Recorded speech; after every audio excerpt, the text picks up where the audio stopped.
Good evening, everyone. Welcome to Offices Adda 24/7. My name is Niharika, and I'm with you with the area of CAIIB May June 2023, and I'll be talking about ABFM, that is Advanced Business and Financial Management. Today, I'll be coming up with more MCQs, which is a mix of all these topics together. So let's quickly move on and talk about those topics. Asha, this is the first question. This is more towards the module B there. Which of the following statements are correct or are true? Payback period methods considers all cash flow. Payback period method concerns more than the recovery of cost and profitability. NPV represents net addition to the wealth of the shareholders. Then the next point is accounting rate of return method incorporates risks as well as the time value of money. Acha, now the point is which ones are correct? A and B are correct, A and D are correct, or B and C are correct, or B and D are correct. Among the following, which one is correct, everyone? Basic level question? No, this is actually a trick question. Okay, let me give you a brief there. When we talk about the payback period now, payback period method considers all cash flow of a project. That is true. The payback period is known as it considers all the cash of the project. Okay, this is not true. It is more concerned with the recovery of cost and profitability. The correct point is B. Payback period is B. So I would go with B, and NPV, net present value, is net addition. That is true. Then it would be, I would go with B and C. Accounting rate of return method incorporates risk now. It is basically B and C. B and C are correct. So this is wrong. I would go with, I'm just changing the answer. Okay? The correct answer is B and C, everyone. Okay? It is B and C. Acha, next question. The correct answer is B and C. Corrected it. Now moving on, the informal group communication system is called. See, the point is in the communication system now, there are two ways of communicating. One is the formal one and the other one is informal one.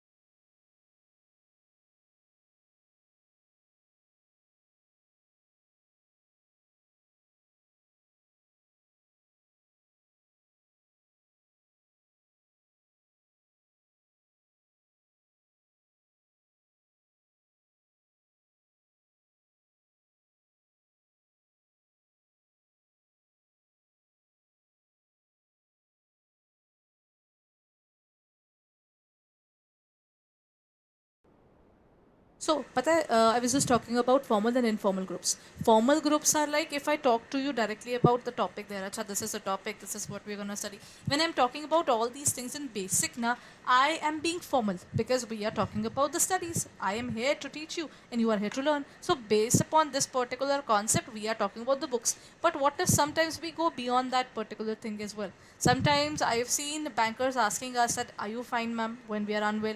There are bankers who have just recovered from any disease or anything, so that they were not in their classes, but we still ask them, are you fine? Now, these things are basically outside the organization structure. The organization structure binds us together in terms of being the faculty as well as the bankers who are here to study the particular topics or the particular series here. But when we have that particular relationship or the bond that happens, that is because of the communication between the two. Now, that particular part is informal communication. Formal communication would be if I tell you, I have a class at this point of time, please be there. All the best for your examination. This is what we are looking forward to. XYZ being told there. That is a part of formal communication.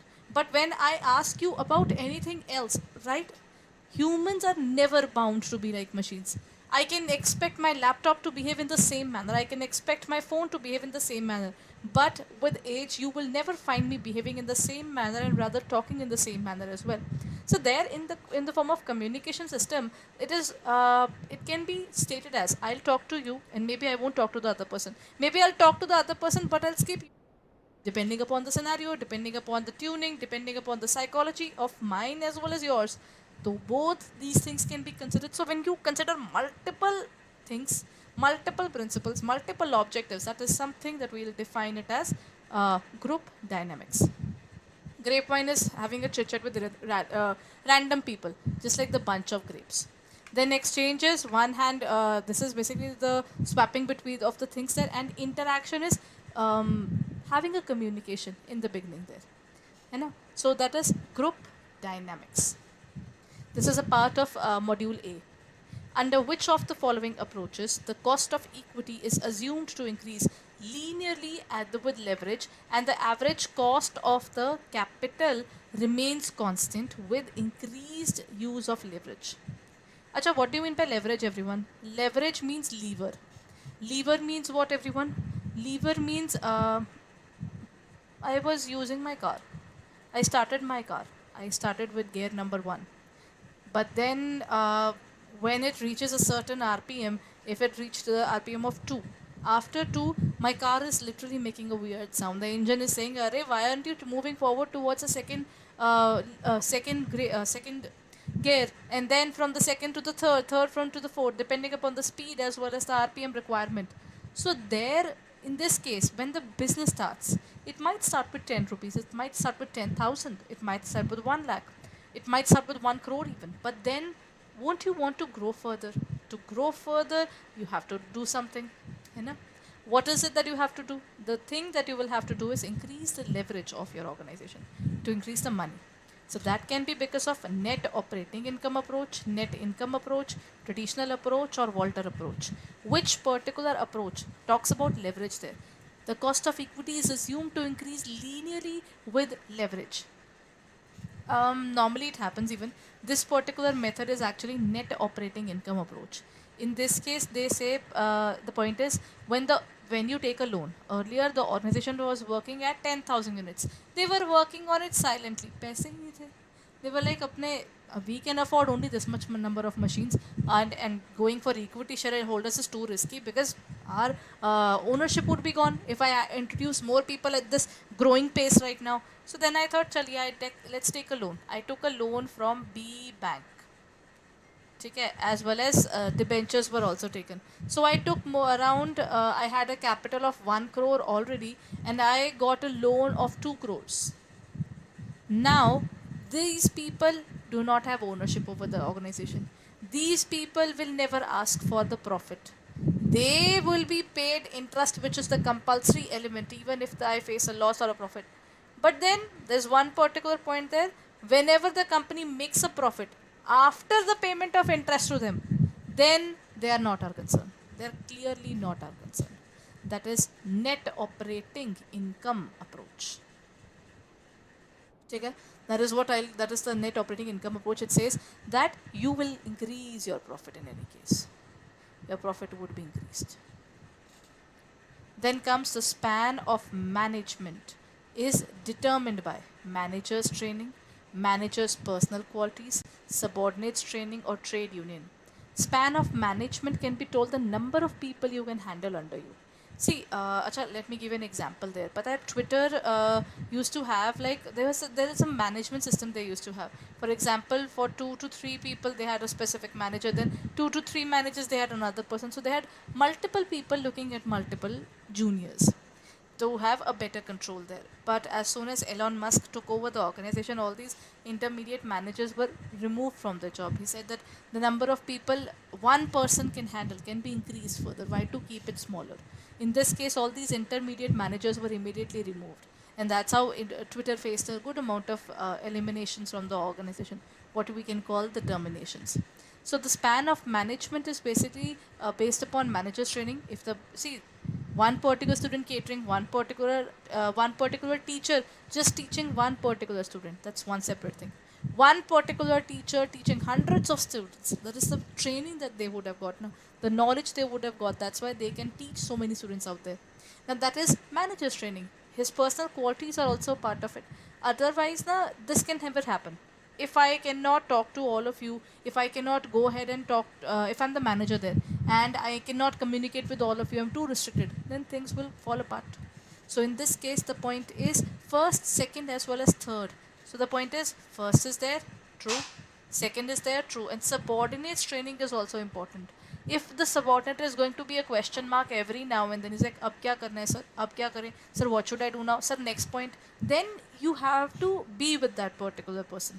Otherwise, if he's trained enough, he'll just come to you to report, not to keep on asking the particular procedures. So there's a difference between coming for reporting and coming for other things na? So that would be based upon 1, 2 as well as 3. Which one of the following training methods is most suitable for developing problem solving skills? Case study, lecture, role playing, or sensitivity training? This is a part of module A, everyone. So this is for the module A. Which one of the following is basically problem solving skills? The best way to look forward towards problem solving skills is case study. They will give you a random problem and they'll say, what will you do as a manager of this organization?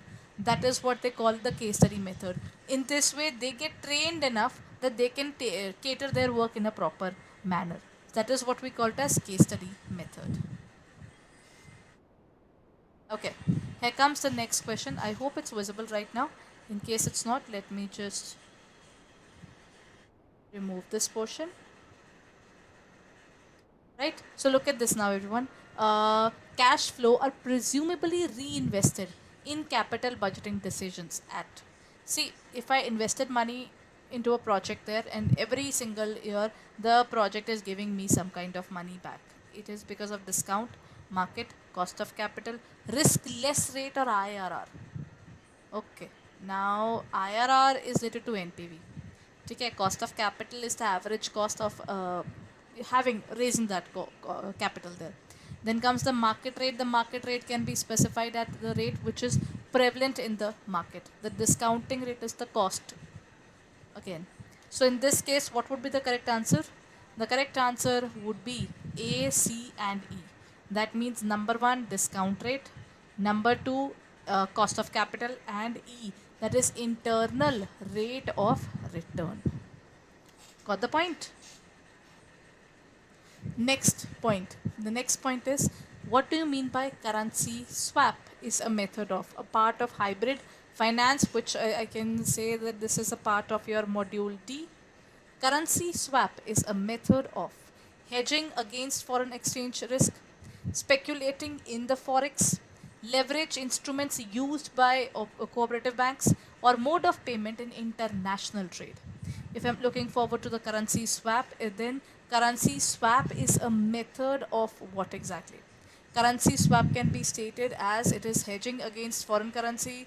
Not exactly. Yeah, what we do here is we are looking forward towards whenever we are looking forward towards I want to exchange my currency. So that is a part of this. So basically, what you are doing is you are looking forward towards US dollars being converted into rupee, because currently maybe someone okay, let's look forward to this person who's has rupees is investing the money in dollars because they want to invest in US. The moment the money gets matured, on maturity, the particular money will come back to the home country na.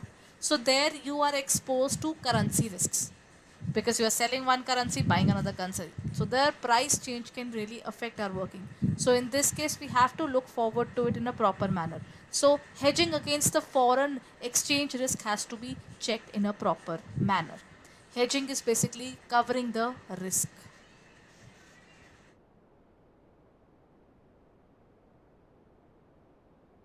Next point is the motivation force or level of efforts is not equal to satisfaction.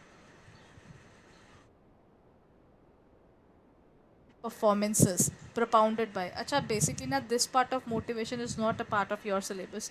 They had covered X and Y theory in the IIBF book, but they didn't cover the other theories. So I think we can leave this portion because other theories that we have covered in the particular classes itself is all done.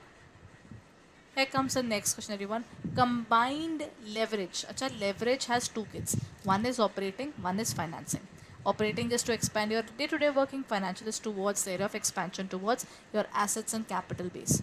So when we talk about the combined leverage, which is operating plus financial, it can be used to measure the relationship between PAT and EPS sales and EBIT and EPS, or sales and EPS.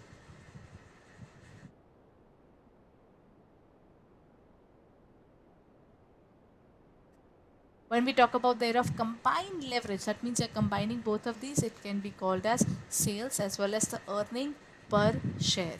Earning per share can be stated as the total earnings of this organizations. That is the earnings divided by number of shares. Okay, so earnings divided by number of shares you have will give you the earning per share, and the relationship between both of these, sales as well as the EPS, is formed in a stronger manner when you are finding combined leverage.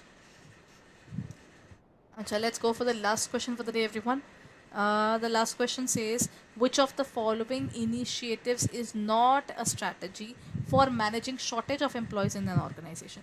Hire temporary employees, offer incentive to postpone retirement, and then attempt to reduce turnover and employee training. It is not a strategy for managing shortages. I'm sorry.